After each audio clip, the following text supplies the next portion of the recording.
第9章，智慧設言。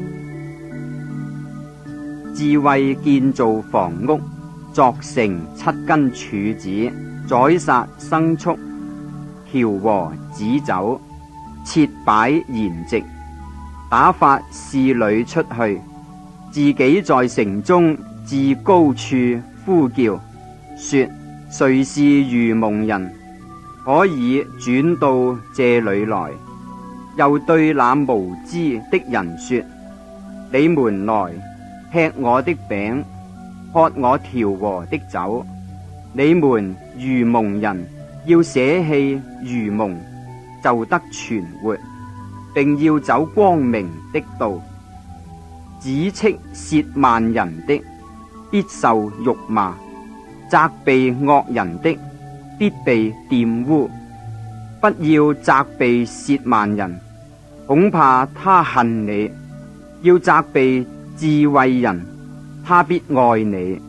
教導智慧人，他就越發有智慧；指示義人，他就增長學問。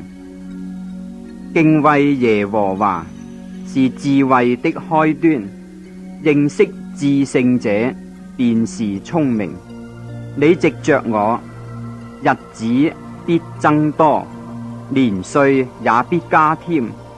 你若有智慧，是與自己有益；你若褻慢，就必獨自擔當。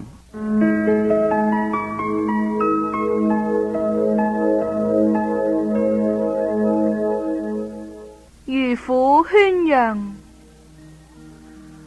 愚昧的婦人喧嚷，她是愚蒙，一無所知。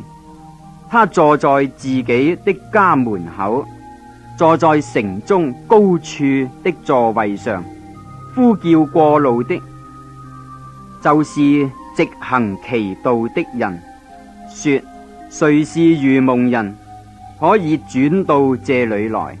又對那無知的人說：偷來的水是甜的，暗吃的餅是好的。人卻不知有陰魂在他那裏，他的客在陰間的深處。